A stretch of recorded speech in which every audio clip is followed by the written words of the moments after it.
தமிழ்நாடு மகாத்மா காந்தி மக்கள் கட்சியின் சார்பாக அருமை தம்பி ஆஸ்லின் பெல்மின் வெற்றி வேட்பாளராக பெரம்பூர் சட்டமன்ற தொகுதியில் களமிறக்கப்படுகிறார்.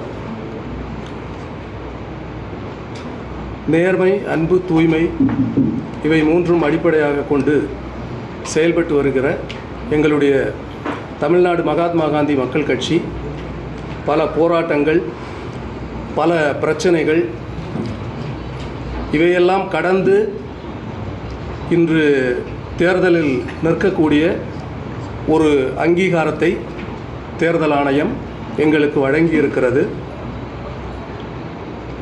100 அம்புகள் எய்ததன் விளைவு 1 இலக்கை அடையும் என்று சொல்வார்கள். நாங்கள் ஒரு அம்பு எய்து இந்த இலக்கை அடைவதற்காக முயற்சி செய்கிறோம். இது ஒரு மிகப்பெரிய போராட்டமான முயற்சி என்பது எங்களுக்கு நன்றாகவே தெரியும். ஏனென்றால் இன்று தமிழ்நாட்டை பொறுத்தவரையிலும் ஜனநாயக ஆட்சி, மக்களாட்சி என்று சொல்கிறார்கள். ஆனால் இந்த ஜனநாயகத்தை பணநாயகம் கொடுத்து விலைக்கு வாங்கி ஆட்சி நடந்து கொண்டிருக்கிறது. இதை ஏன் நான் குறிப்பிட்டு சொல்கிறேன் என்றால், ஒரு எலெக்ஷனில் ஒரு கேண்டிடேட் கான்டெஸ்ட் பண்ணுறது அவ்வளவு பெரிய போராட்டமாக இருக்குது, அவ்வளவு பெரிய பிரச்சனையாக இருக்குது. அங்கே தேர்தல் அதிகாரி கூட ஒருதலை பட்சமாக ஒரு கட்சிக்கு ஆதரவாக அங்கு செயல்படுகிற ஒரு சூழல் நாம் கண்கூடாக அங்கே பார்க்க முடிகிறது. அந்த தேர்தல் officer, returning officer RO madam அவங்க, நாங்கள் அந்த நாமினேஷன் தாக்கல் பண்ணுற அன்னையில் இருந்து எப்படியாவது அந்த மனுவை ரிஜெக்ட் பண்ணிடணும், இவங்களை போட்டியிட விடக்கூடாது. ஒரு தேர்தல் அதிகாரி, ஒரு ஆஃபீஸர் அப்படி செயல்படுறத பார்க்குறப்ப எங்களுக்கு ரொம்ப அதிர்ச்சியாக இருந்தது. ஏன்னா தமிழ்நாட்டோட நிலைமை இன்று இவ்வளவு மோசமாக சென்று கொண்டு இருக்கிறதை பார்க்குறப்போ உண்மையிலே இங்கே ஜனநாயகம் இருக்கா, மக்களாட்சி நடக்கிறதா என்கிற ஒரு கேள்விக்குறி நமக்கு தோன்றுகிறது. ஒரு சாதாரண ஒரு A4 ஷீட்டில் ஒரு பிரிண்ட் அவுட்டு எடுத்து எங்களுடைய அட்வொகேட் அதில் அட்டாச் பண்ணுறாங்க. அந்த அதிகாரி ரொம்ப ஈஸியாக A4 ஷீட்டில் நீங்கள் கொடுக்கக்கூடாது, அந்த லாஸ்ட் மினிட்டில் 3 மணிக்கு நாமினேஷன் வேட்புமனு தாக்கல் நிறைவு அடைகிறது. இந்த நேரத்தில் அவங்க சிம்பிளாக எல்லாத்தையும் மனுவை சரி பார்த்துட்டாங்க. சரி பார்க்குறப்ப அவங்களுக்கு எந்த ஒரு தவறும் கண்டுபிடிக்க முடியலை. கடைசியாக இந்த A4 ஷீட்டில் நீங்கள் எடுத்துகிட்டு வந்ததை நீங்கள் ஸ்டாம்ப் பேப்பரில் எடுத்துகிட்டு வாங்க, முத்திரை தாளில் எடுத்துகிட்டு வாங்க அப்படின்னு சொல்கிறாங்க. அவங்களுக்கு நல்லா தெரியும், அது நோட்டரி அட்டஸ்ட் பண்ணியிருக்கிறாங்க.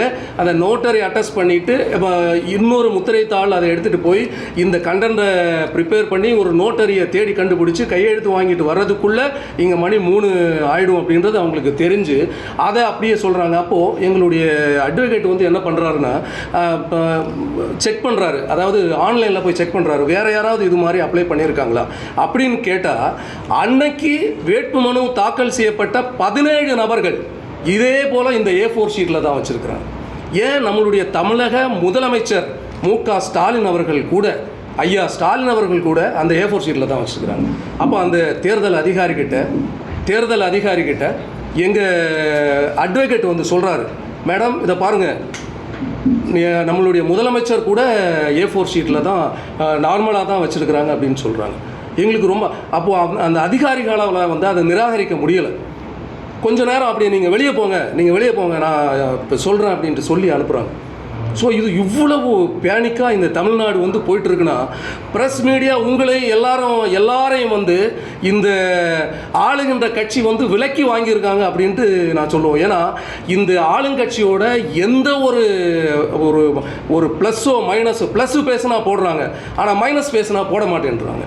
அதுபோல் எங்களுக்கு அன்றைக்கி பத்திரிக்கையாளர் சந்திப்பில் அவங்க கேட்குற கொஸ்டின் கேட்குறதுக்கு முன்னாடி ஒரு சில சேனல், நான் சேனலுடைய பெயரை குறிப்பிட விரும்பவில்லை, அந்த சேனல்காரங்க என்ன சொல்கிறாங்கன்னா, நீங்கள் டிஎம்கேக்கு ஆதரவாக பேசுனீங்கன்னா நாங்கள் எல்லா சேனல்லையும் சூப்பராக போட்டுருவோம் அப்படின்னு சொல்கிறோம்.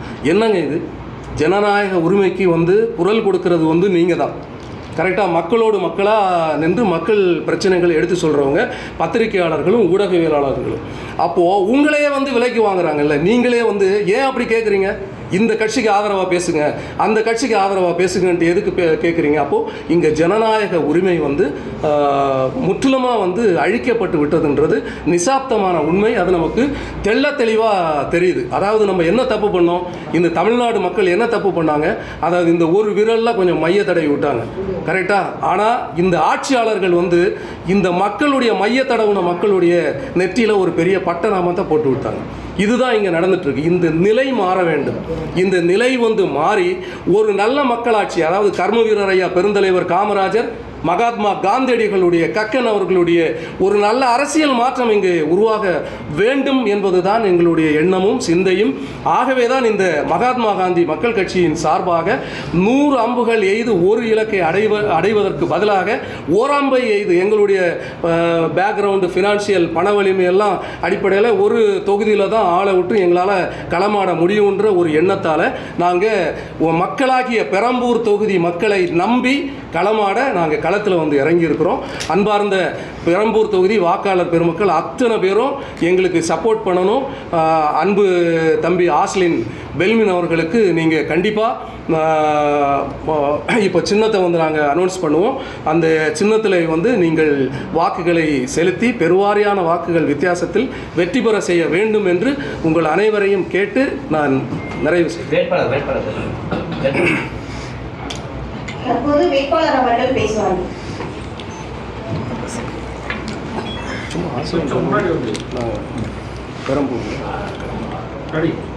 என் பேர் டாக்டர் ஆஷ்லின் பெல்மன்.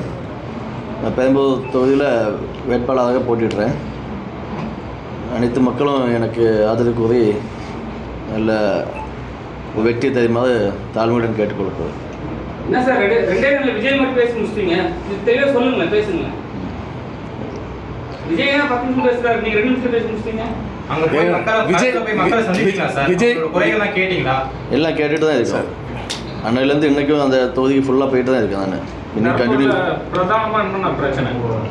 இல்லை, இப்போ தான் ஒன்று ஒன்றா நம்ம கேட்டு தெரிஞ்சுட்டு இருக்கோம். மேக்ஸிமம் நம்மளால் முடிஞ்ச ஹெல்ப்பு இப்போ பண்ணிகிட்ருக்கோம், மறைமுகமாக பண்ணிகிட்ருக்கோம். நம்ம பப்ளிக் பண்ணலை, மற்ற மாதிரி பண்ணிட்டு தான் இருக்கோம் இது வரைக்கும். நீங்கள் எந்த ஊர்? கன்னியாகுமரி. கன்னியாகுமரியிலேருந்து பெரம்பூரில் நிற்கிறது காரணம் என்ன? நீங்கள் விளம்பர பிரியரா இல்லை ப்ரமோஷன் தேர்தலுக்காக வந்திருக்கீங்களா? ஏன்னா அந்த தொகுதியில் நிற்கிறது விஜய். பேச தெரியாத வேட்பாளர் யாருமே இல்லையா தமிழ்நாட்டில்? இல்ல, அதாவது நான் சொல்றேன், நீங்க சொல்ற விஜய் இருக்கிறார்ல, இந்த நீங்க சொல்ற விஜய் பிரதர் நீங்க அதான் என்ன பேச விடுங்க. நீங்க வேணும்னே கான்ட்ரோவர்சி பண்றது, பிரச்சனை பண்றதுக்கு வந்துருக்கீங்க. என்னைய கொஞ்சம் பேச விடுங்க. நான் பேச விடுறீங்களா? ஒரு நிமிஷம் பேசட்டுமா? அதாவது தமிழ்நாட்டில் வந்து நீங்க திராவிட கட்சிகள் எடுங்க, டிஎம்கே ஏடிஎம்கே, ஏன் நீங்க சொல்ற விஜய் அவர்களுடைய கட்சி கூட எடுங்க. 234 தொகுதிகளிலே நிறுத்தப்பட்டிருக்கிற வேட்பாளர்கள் வந்து நீங்க கேட்கிற பத்திரிகையாளர்கள் கேட்கிற இந்த கேள்விகளுக்கு தெள்ள தெளிவாக பதில் சொல்வதற்கு ஒருத்தனுக்கு திராணி இருக்கா? நீங்க அவங்கள கேளுங்க. நாங்க ஒரு புது கட்சி சார், நாங்க ஒரு புது கட்சிங்க. அதுதான் நான் சொன்னேன். உங்களுக்கு பதில் சொல்றது வேட்பாளர் சொல்றது. எல்லா கட்சியிலையும் வேட்பாளர்கள் வந்து பத்திரிகையாளர்கள் கேட்கிற கொஸ்டினுக்கு பதில் சொல்லுவாங்களா? தடங்கள் இல்லாம பதில் சொல்லுவாங்களா? ஒவ்வொரு கட்சிகளுக்கும் டிஃபரன்ஸ் இருக்கு சார். ஒவ்வொரு கட்சிகளுக்கும் டிஃபரன்ஸ் இருக்கு சார். நீங்க வந்து அதாவது சார் நான் ஒரு விஷயம் சொல்லவா? அதாவது நாங்க என்ன கொள்கையை முன்னெடுத்து வைக்கிறோம், நாங்க எதை பத்தி பேசுறோம், இதுக்கு வந்து நீங்க மரியாதை கொடுங்க.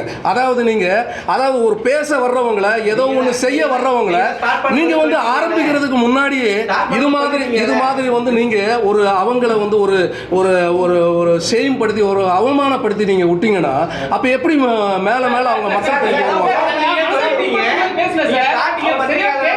ஏன் பேசணும்னு சொல்றோம், அதுக்கு நீங்க தான் பதில் கொடுக்குறீங்க.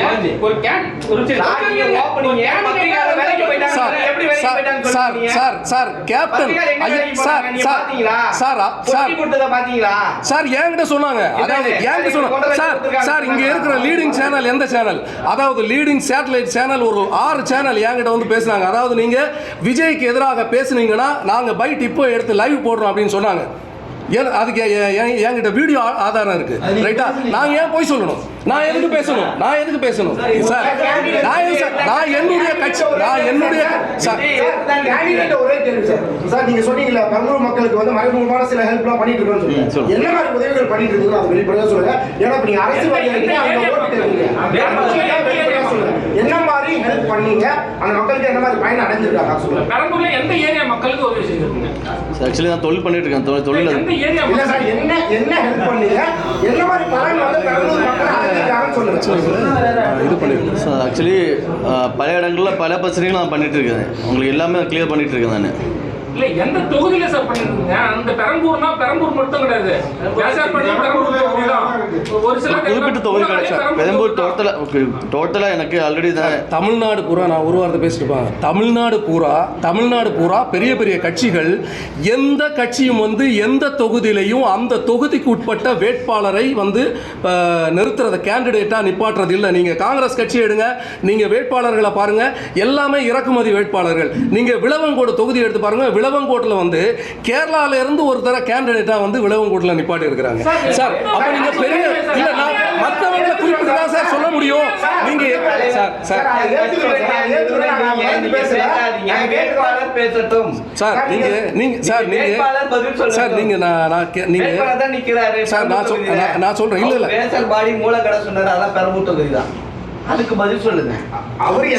அதாவது அவருக்கு வந்து பெரம்பூர் மக்கள் பெருவாரியான வாக்குகள் கொடுக்கட்டும். இனிமே வந்து பெரம்பூரிலே அவர் இருந்து மக்கள் பணி, மக்களோடு மக்களாக களமாடி என்னென்ன மக்கள் பிரச்சனைகள் இருக்கோ, இன்னைக்கு அடிப்படை வசதியான குடிநீர் வசதி அங்கே இல்லை. குடிநீரை வந்து அங்கே பெரிய ஒரு போராட்டமாக இருக்கு. அடுத்து மழைநீர் கால்வாய் அவ்வளோ பிரச்சனை அங்கே இருக்கு. பெரம்பூர்ல எப்போ நாற்று அடிச்சுட்டு கிடக்குது. இதெல்லாம் வந்து எந்த கட்சிக்கும் வந்து கண்ணில் தெரியல சார். சார் இந்த குறைகளை தீர்க்கிறதுக்கு தான் இப்போ களத்தில் வந்து இறங்கி இருக்கிறோம். கண்டிப்பா இந்த குறைகளை தீர்க்காம எங்க போவோம்? அதாவது 10,000 வாக்குகள் இவர் பிடிச்சா கூட கண்டிப்பா இவர் அந்த தொகுதியில இருந்து வேலை செய்வார். நாங்க எல்லாம் இங்க தான் இருக்கிறோம். நாங்க இங்க தான் சார். கட்சி தலைவர் இங்க தான் சார் இருக்கிறாரு. கட்சி தலைவர் ஐயா சார், கட்சி தலைவர் வந்து சார், கட்சி தலைவர் வந்து நீங்க திட்டமிட்டே வந்து விஜயை வந்து தோற்கடிக்கணும்னு நீங்க வந்து திட்டமிட்டே வந்து களத்துல இறங்கிருக்கீங்களா? யாருக்குமே எது கிடையாது சார். நம்ம மக்களுக்காக பணி செய்ய வந்திருக்கோம். மக்களுக்காக பணி செய்ய வந்திருக்கோம். அதுக்கு நீ எங்க நிக்கணும் தேவையில்லை. உங்க தொகுதியே உங்க மக்களுக்கு நீங்க வளர்ச்சிக்காக என்ன மாதிரி திட்டம் வச்சிருக்கீங்க சார்? சார் அந்த தொகுதியில உங்க மக்களோட வாழ்க்கைக்கு உங்க மக்கள் இருக்கிற தொகுதியிலே நீங்க வந்து நின்று இருக்கலாம் வேட்பாளர். நீங்க திட்டமிட்டே வந்து நீங்க பெரம்பூர் சார் அடிப்படை பிரச்சனை பெரம்பூர் தொகுதியில வந்து அடிப்படை பிரச்சனை சார். பெரம்பூர் தொகுதியில வந்து சார் கட்சி தலைவர் இருக்கிறார்ல, கட்சி தலைவர்கிட்ட நீங்க क्वेश्चन கேளுங்க சார். சார் ஆங்கரிங் பண்ற அந்த அம்மா என்ன சொன்னாங்க சார்? ஒரு நிமிஷம் சார் தயவு செய்து பிரதர் நீங்க எந்த சேனல்? நீங்க எந்த நியூஸ் ஆவனா நீங்க? சார் நான் சொல்றேன், இங்க பாருங்க சார், ஒரு நிமிஷம் கேளுங்க. அதாவது நீங்க ஆங்கர் வந்து கிளியரா சொல்றாங்க இது வேட்பாளர் அறிமுக கூட்டம் தான் அப்படின்னு சொல்லிட்டாங்க. அப்ப நீங்க வேட்பாளர் அறிமுகப்படுத்திட்டோம் ரைட்டா? நீங்க கொஸ்டின் உங்களுடைய கேள்விகளை வந்து நீங்க வந்து தலைவர்கிட்ட கேளுங்க. நீங்க எந்த கேள்விகள் வேணாலும் நீங்க கேளுங்க, நான் சொல்றேன், பதில் சொல்றேன். ஆனா நீங்க பெரம்பூர் தொகுதியை பத்தி தெரியுமா? பெரம்பூர் தொகுதியில நீங்க என்ன கொஸ்டின் வேணாலும் நீங்க என்கிட்ட கேளுங்க, நான் சொல்றேன். ஏங்க நான் சென்னையில இருக்கிறவன், கட்சி தலைவர் வந்து அடிப்படை பிரச்சனை குடிநீர் அங்க இல்லைங்க. குடிநீர் இங்க பாருங்க. அதாவது 10 நிமிஷத்துக்கு ஒரு வாட்டி ஒவ்வொரு சந்து எல்லாமே வந்து டிராபிக் ஆகுது. இப்பயும் வந்து குறுகலான குடிசைகள் அகற்றப்படல. இன்னும் மக்கள் குடிசையில வந்து வாழ்ந்துட்டு இருக்கிறாங்க. அவங்களுக்கு வந்து அதாவது இப்போ அண்ணன் சேகர் பாபு அவர்கள் வந்து இப்போ ஒரு 2000 குடிசைகள் இருந்தவரை மாற்றி இருக்கிறாரு. ஏன் நான் டிஎம்கே கட்சிக்கு ஒரு கேள்வியை வைக்கிறேன், முன்னிறுத்தி வைக்கிறேன். அதாவது உங்களுடைய கட்சியை சார்ந்தவங்க எல்லாம் கஞ்சா கடத்தியே 5000 கோடி 10,000 கோடி சம்பாதிச்சு கொடுத்துறாங்கல்ல, உங்க கட்சி கொடுத்துட்டாங்கல்ல, 5000 கோடி 10,000 கோடி கொடுத்துட்டாங்கல்ல. நீங்க அந்த 10,000 கோடி கஞ்சா கடத்தின காசை எடுத்து அங்க இருக்கிற மக்களுக்கு வந்து நல்ல தூய்மையான குடிநீரும் நல்ல தங்குற வசதி ஒரு நல்ல ஒரு அபார்ட்மெண்ட் எடுத்து கட்டி கொடுக்கலாமே, நீங்க ஏன் கொடுக்கல? அதுதான் நான் கேட்குறேன். அது பெரம்பூரில் நீங்கள் பண்ணலாமே. ஏன் பெரம்பூரை வந்து நீங்கள் 5 ஸ்டார் கண்ட்ரி மாதிரி நீங்கள் மாற்றலாமே? ஏன் மாற்றுறதுக்கு முயற்சி பண்ணல?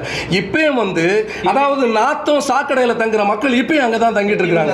இங்கே எந்த மாற்றமும் இல்லை. இல்லை அதாவது சார் இப்போ சார் 5 கட்சி இருக்கு சார். சார் 5 கட்சி இருக்கு சார். இல்லை நான் அவரை சொல்லல சார். நான் அவரை நான் ஒன்று சொல்லவா உங்களுக்கு? நான் ஒன்று சொல்லவா சார்? நான் ஃபர்ஸ்டே சொன்னேன், அதாவது இங்க ஜனநாயக ஆட்சி இல்லை, மக்களாட்சி இல்லை. இங்க வந்து பணநாயகத்தை கொடுத்து ஜனநாயகத்தை வந்து சாவடிக்கிற ஆட்சி. இதை நான் ஏன் சொல்றேன் தெரியுமா உங்களுக்கு? அது நீங்க சொல்றீங்கல்ல சேகர் பாபுன்றவர், அந்த சேகர் பாபுன்றவர் வந்து என்னுடைய கேண்டிடேட்டுக்கு ஃபோன் பண்ணி மிரட்டி இருக்கிறார் தெரியுமா? என் தொகுதியில் நீ நிக்க கூடாது. மொபைல் இருக்கா? எடுத்து காட்டுங்க. எவிடன்ஸ் அவருடைய பர்சனல் நம்பர்ல இருந்து பேசியிருக்காங்க. இங்க என்ன மக்களாட்சி நடக்குது? இங்க என்ன மக்களாட்சி, என்ன மக்கள் உரிமை இருக்கு? அதாவது தமிழ்நாடு முழுவதும் வந்து எந்த தொகுதியில் யார் வேணாலும் போய் போட்டியிடலாம் அப்படின்னு சட்டம் ஏற்றினது யார்? நீங்க தானே. அப்போ சட்டம் இருக்குல்ல, அப்போ வந்து நின்னா ஒரு அரசு ஆட்சியில் இருக்கிற நீங்களே வந்து இது மாதிரி பண்ணா நீ ஏன் தொகுதிக்கு ஏன் வந்த?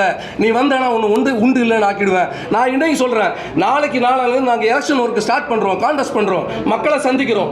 எங்க கட்சிக்கு எந்த பிரச்சனை வந்தாலும் அதுக்கு பொறுப்பு வந்து டிஎம்கே தாங்க, சேகர் பாபு தான் பொறுப்பு. நான் சொல்றேன், நீங்க எழுதுங்க. உங்களுக்கு திராணி இருக்கா? நீங்க பேசுறீங்களா சார்? நீங்க பேசுறீங்க சார். நீங்க பேசுங்க. உங்க கட்சியில இருந்து நீங்க ஏதாவது ஒரு போராட்டத்தை கையெழுத்து எந்த போராட்டம்? துறைமுகத்திலிருந்து பல லட்சம் கோடி போதைப் பொருள் வந்து கைப்பற்றிருக்காங்க. சரி, இதே பிஜேபி கவர்மெண்ட்ல எப்போ கைப்பற்றிருக்காங்க? கடந்த நீங்க கடந்த ஆண்டு எடுத்து பாருங்க. நீங்க கடந்த ஆண்டு எங்க கட்சி சார், எங்க கட்சி 3 வருஷத்துக்கு உட்பட்ட கேள்விகளை நீங்க கேளுங்க. 3 வருஷத்துக்கு உட்பட்ட கேள்வி. இதே இடத்துல வந்து இன்னொரு பிரஸ் மீட் வச்சோம், அதுல நான் இதெல்லாம் பேசியிருக்கிறேன். நான் நீங்க சொன்ன இந்த மக்கள் பிரச்சனை பேசியிருக்கேன்.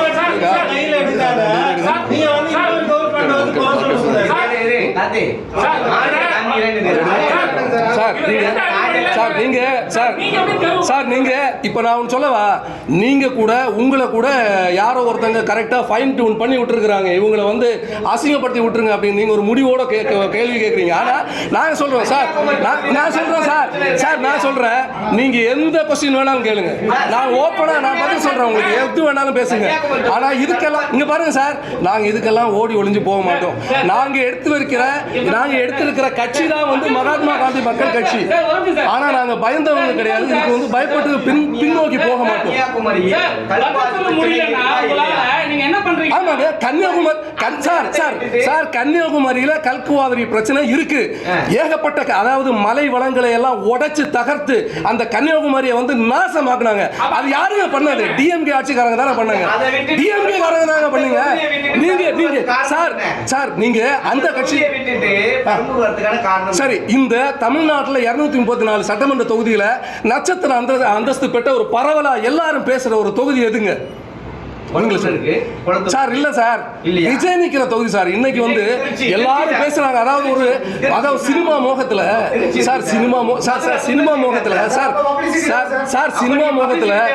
சார், நீங்க சினிமா மோகத்துல இன்னைக்கு ஜனங்கள் எல்லாமே வந்து அதுல கட்டுண்டு கிடக்குறாங்க. அப்போ இந்த விஜய் மோகத்துல இன்னைக்கு நிறைய பேர் வந்து எல்லாமே பெரம்பூர் பேசுறாங்கல்ல. அப்ப நாங்க அந்த பெரம்பூர் தொகுதியில இருந்து தான் நாங்க முதல்ல ஆரம்பிக்கணும். இதுதாங்க எண்ணம் சார். கல்குவாரி பிரச்சனை சார், சென்னையில் இல்லாத பிரச்சனை சார். சென்னையில் இல்லாத பிரச்சனை சார். சென்னையில் இல்லாத பிரச்சனை சார்.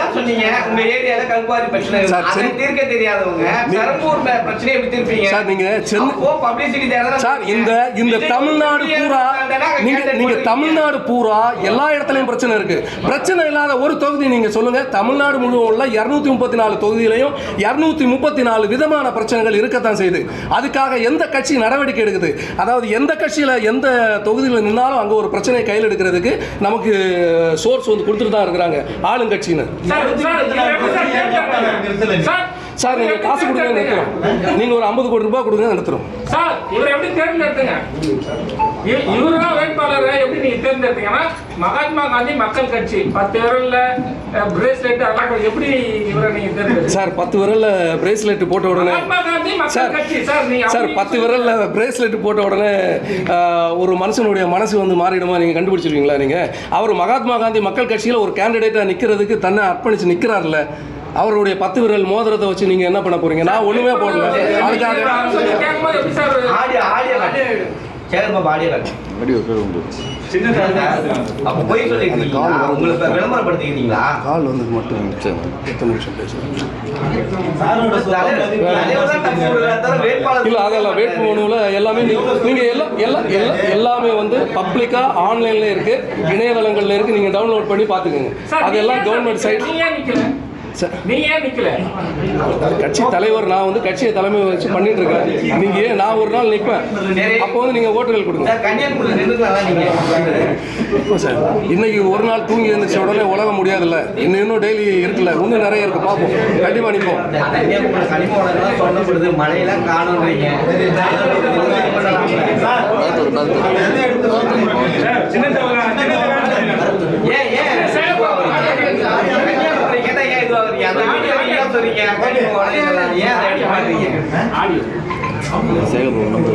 சேகர் பாபு இது பண்ணிட்டு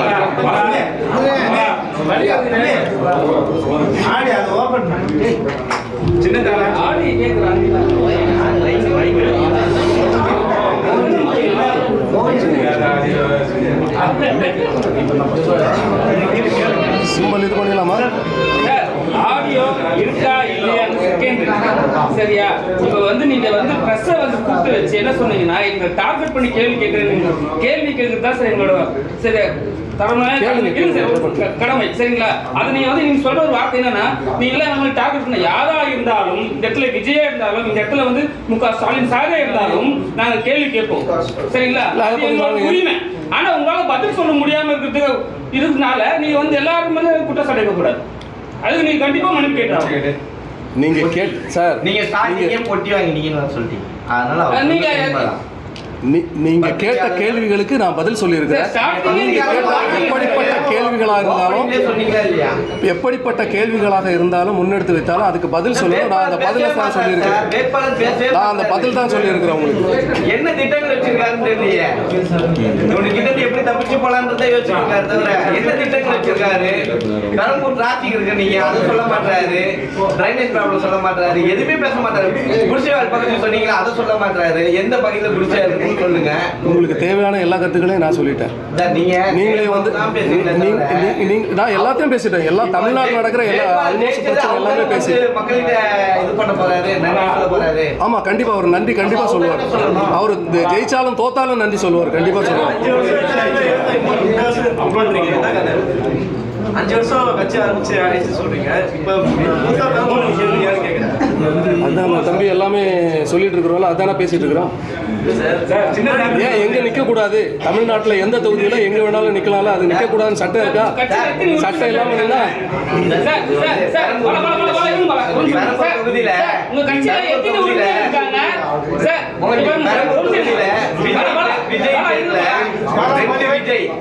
ரெண்டு ஜோசப் அவர் தனியா மொத்தம் 5 கேண்டிடேட் நிக்கிறாங்க. அதுவே அவர் எப்படி டேக்கிள் பண்ண போறாரு தெரியல. இதுல பேசாத கேண்டிடேட்டை கொண்டு வந்து பிரஸ் மீட் வேற. இந்த பிரஸ் மீட்ல பத்திரிகையாளர் பணம் வாங்கிட்டாங்க வேற. உங்களால திட்டத்தையே சொல்ல முடியல, எங்க மேல குறை சொல்றீங்க. எப்படி சார் என்ன சொன்னீங்க? விஜயே 5 பேர் இருக்காங்க. அங்க விஜய்க்கு பேர்ல 5 பேர் நிக்கிற கேண்டிடேட் நிக்க போறாங்க. சரி அவராலே நிக்கட்டும். நான் தான் சொன்னேன்ல, எத்தனை பேர் வேணாலும் நிக்கலாம். அதுக்கு பதில் சொல்ல மாட்டீங்க. ரெண்டாவது இல்லைங்க நான் ஒரு நிமிஷம் சொல்றேன். நீங்க நான் சொல்றேன். நீங்க சொல்றீங்கல்ல 5 கேண்டிடேட்டை நிப்பாடி இருக்கிறான்ட்டு. நான் தான் சொல்றேன் 5 பேர்ல 500 பேர் கூட நிக்கலாம். இது மக்களாட்சி தானே நடந்துட்டு இருக்கு. அப்ப மக்களாட்சி நிக்க தான் செய்வாங்க. பேசவே மாட்டாருங்க. அது நிக்கதான் எல்லா வேட்பாளர்களையும் நீங்க பேச முடியும் சார். நீங்க எல்லாம் நீங்க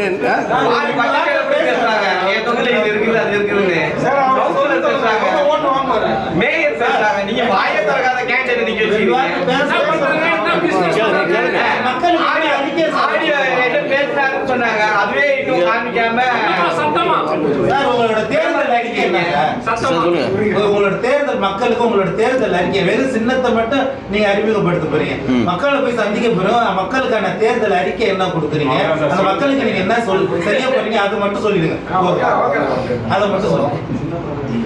மக்களுக்கு நம்ம முடிஞ்ச வரைக்கும் நம்ம எல்லாம் பண்ணிட்டு தான் இருக்கோம். இப்போவுமே அதை என்ன பண்ண நீங்கள் அந்த பிவி காலில் கேட்டால் தெரியும். அங்கே இருந்து எல்லா மக்களுக்கும் நான் மேக்ஸிமம் என்னோட முடிஞ்ச எல்லாமே பண்ணிட்டு தான் இருக்கேன். சார் பண்ணாது கேட்கல. என்ன நீங்க மக்கள்கிட்ட போய் என்ன சொல்லி டிராஃபிக் இருக்குன்னு சொன்னாங்க. டிராஃபிக் ஏதாவது கொண்டு வர போறீங்களா? கிளியர் பண்றதுக்கான பாலங்களும் கொண்டு வரீங்களா? அந்த மாதிரி இருக்கா? குடிசை பகுதி இருக்கு. நீங்க அந்த மக்களுக்கு ஏன்னா தொகுதியில இதை வந்து ஆளுங்கட்சிகிட்ட கேட்க மாட்டீங்க, ஆட்சியாளர்கிட்ட கேட்க மாட்டீங்க. இது மாதிரி சின்ன சின்ன கட்சிகள் வந்து அவங்கள கேட்பீங்க. நாங்க என்னங்க பண்ண போறாங்க வந்து கண்டிப்பா ஒரு கேண்டிடேட் கொடுத்து பாருங்க. தமிழ்நாட்டில் வந்து இந்த 234 தொகுதியில் ஒரு தொகுதியில் வெற்றி பெற வச்சு பாருங்க. அப்புறம் நீங்க கேளுங்க, வெற்றி பெற வச்சுட்டு நீங்க வந்து கேளுங்க. எந்த கொஸ்டின் நீங்க கேட்டாலும் அவர் பதில் சொல்லுவார். நீங்க கேட்கறதுக்கெல்லாம் கணீர் பதில் சொல்லுவார். அவரும் இது பண்ணியிருந்தாரா? அவங்க பரிசீலனை பண்ணி கொடுத்துருந்தாரா? உங்களுக்கு ரிஜெக்ட் ஆயிருந்தா அவர் போயிருப்பேன்னு அந்த காலத்துல தான் நீங்க போட்டுருக்காருன்னு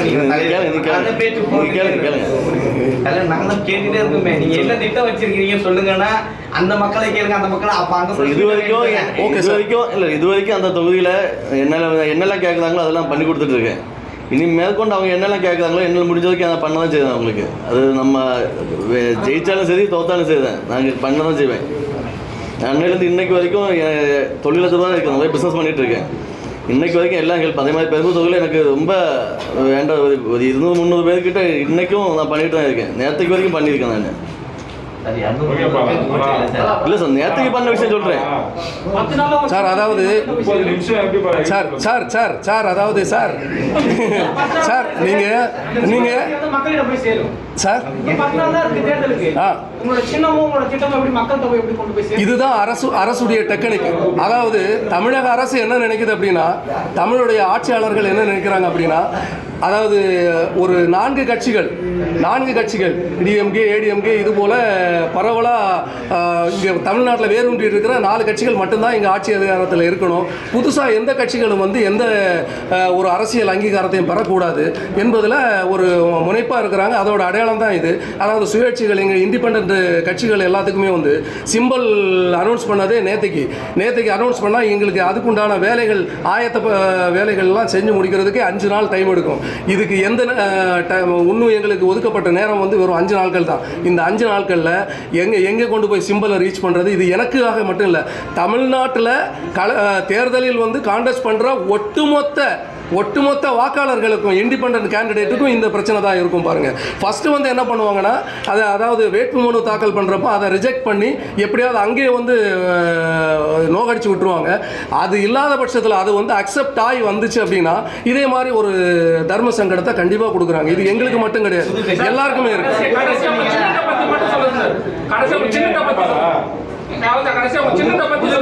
சின்ன இப்போ சிம்பிள் வந்து ஓபன் பண்ணிடுங்க. புது கட்சி சொன்னீங்கல்ல, ஆல்ரெடி இங்க டிவிக்கு ஒன்று டப்பு கொடுக்க வந்துருச்சு. 2 கட்சிக்கும், ஆண்டு கட்சிக்கும் ஆளுகின்ற கட்சிக்கும். சரிங்க, எத்தனை கட்சி முடியல நீங்களே அவங்க 3 ஆரம்பிச்சுட்டாங்களே சொல்ல வரோம். எப்படி சொல்றீங்க? ஆளுகின்ற கட்சி இடம் கொடுக்கலன்னு சொன்னீங்க. டிவிக்கு புது கட்சி தானே வந்தது, 2 பேர் டஃப் கொடுக்கலையா? என்ன அது வந்து ஒரு 20 நாளில் பார்க்க போறோமே என்ன யார் டஃப் கொடுக்குறாங்க என்னன்ட்டு.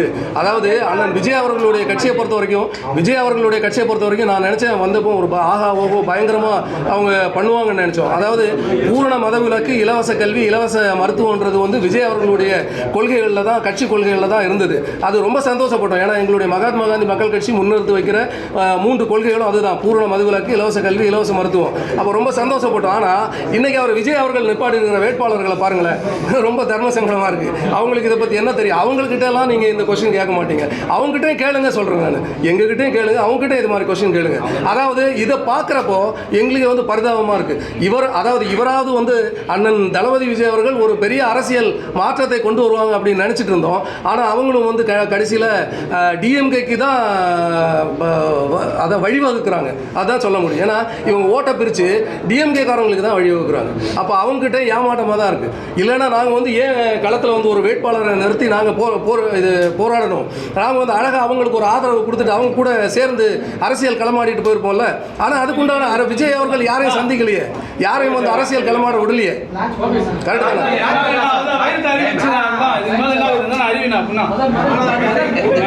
அறிவிக்கிற கூட்டம் பண்ண முடியும். சொல்லுங்க,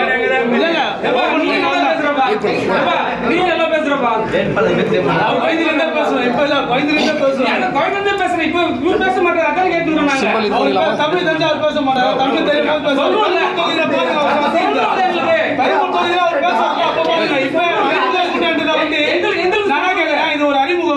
உங்களுக்கு சொல்லுங்க. இல்ல தெளிவா நான் ஒரு அறிமுகம் இப்ப அவர் வந்து தமிழ் அவ்வளவு சரியா தெரியாதுன்னு சொன்னா நல்லா அவருக்கு பேச நீங்களே புரிஞ்சுக்கணும். அது அவர் கேட்கக்கூடாது. பேசுனதுல ஏதாவது தவறுகள் குறைகள் ஏதாவது இருந்தால் உங்களை ஏதாவது மனசு புண்படுத்தி இருந்தால் மன்னிச்சிடுங்க. நல்லபடியாக நம்மளோட சின்னத்தை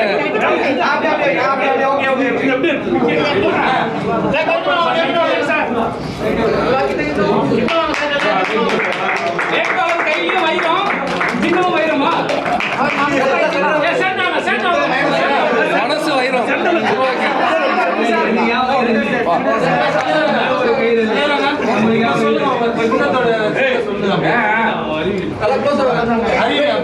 அதாவது வைரம் வந்து எப்படி பளபளப்பா ஜொலிக்குமோ, மக்களுக்கு வந்து வெளிச்சத்தை கொடுக்குமோ, அதுபோல நம்மளுடைய மகாத்மா காந்தி மக்கள் கட்சியினுடைய ஒவ்வொருத்தரும் வைரமா மக்களிடையே ஜொலிச்சு மக்கள் பணிகளை செய்வாங்க. அதுக்கு சிம்பிளா வைரம்.